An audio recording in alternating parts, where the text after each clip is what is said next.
In this episode, we will learn about modeling tools in Revit families.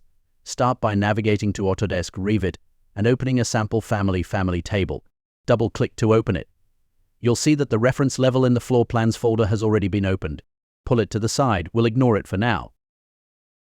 The first tool I want to introduce is Extrusion. To demonstrate how it works, I'll start by creating a 2D shape, also known as a profile. Click on the Extrusion icon and a Modify Create Extrusion tab will appear. Begin by drawing a rectangle. Keep in mind that you cannot draw two shapes that cut into each other. If you do, when you try to finish the sketch, Revit will display a warning that the shape cannot be created. The same happens if shapes are overlapping or if you have unconnected lines.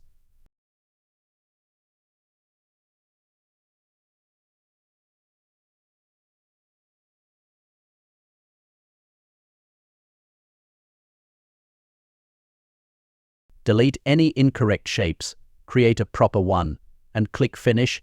A 3D box will be created. Now, switch to View 1 to see the shape in 3D. Click on the shape to adjust its extrusion end. Currently set at 250, for example, you can change it to 400. You can also adjust the extrusion start, which will extrude the shape downward instead of upward. Alternatively, you can drag the arrows to change the size manually. If you want to return and edit the 2D shape, double-click the box to reveal the original sketch, make your changes, and don't forget to click Finish. Next is the Blend tool, which works a bit differently. This tool requires two shapes, a base and a top. Start by drawing a rectangle as the base. Then, click Edit Top and draw a circle as the top shape. After adjusting, click Finish to create the blended form.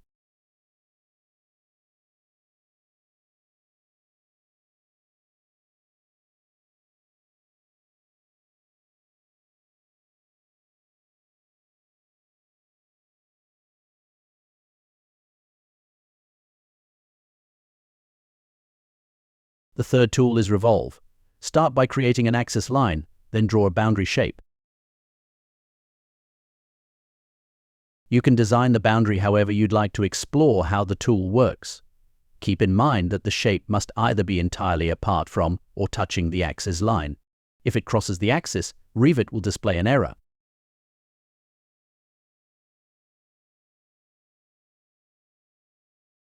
Click Finish, then switch to View 1. You'll notice the difference. A shape drawn apart from the axis will create a ring-like object with a hole, while a shape that touches the axis will form a solid object.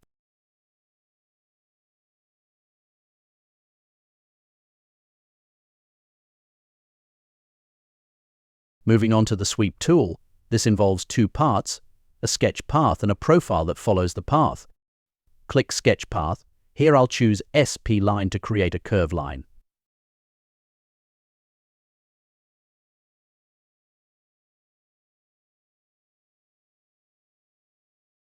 Click Edit Profile, and Revit will prompt you to choose a view. I'll choose a perspective view. Then, draw a closed shape. I'll use a hexagon as an example. Draw it from the midpoint of a line, then click Finish to create the swept shape.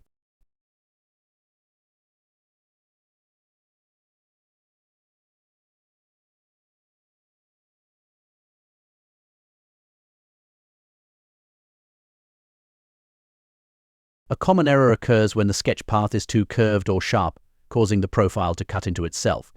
When that happens, Revit will display an error message.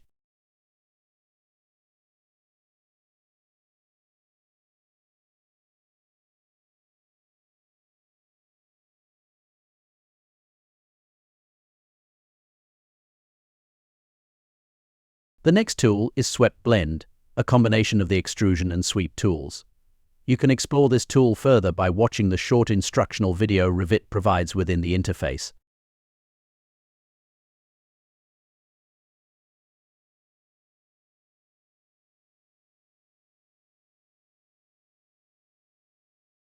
Lastly, we have void forms, which are different from the tools above. Void forms are used to cut through solid geometry, creating negative space. For example, if we create a box that intersects with the previously created solid, Switching to View 1 will show part of the solid removed. Hover over the cutout area and the void shape will appear. You can click on it and adjust its size or position. If dragged outside the solid, the void will appear orange and see-through, indicating it's a void. To improve visibility, use the Visual Style button, the small box icon at the bottom, to switch to Shaded or Consistent Colors mode. Additionally, there are two important tools for handling how shapes interact: the Cut and Join tools. Under the Cut tool, you'll find two options: Cut Geometry and Uncut Geometry. For example, using Uncut Geometry, select the solid box first, then the void form, and the void will be removed, restoring the original solid. The Cut Geometry option does the opposite. It allows the void to cut into the solid again.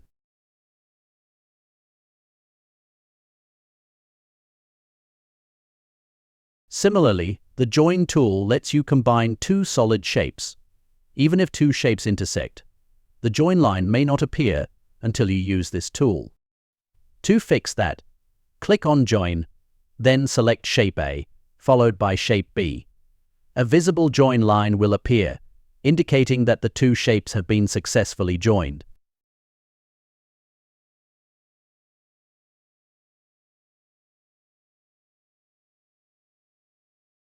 To sum up, we've explored the essential modeling tools in Revit families, including Extrusion, Blend Revolve, Sweep, Swept Blend, and Void Forms, along with supporting tools like Cut and Join.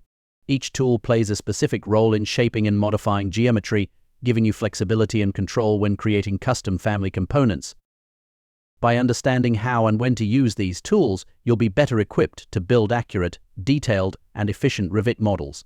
Thanks for watching, and see you in the next episode.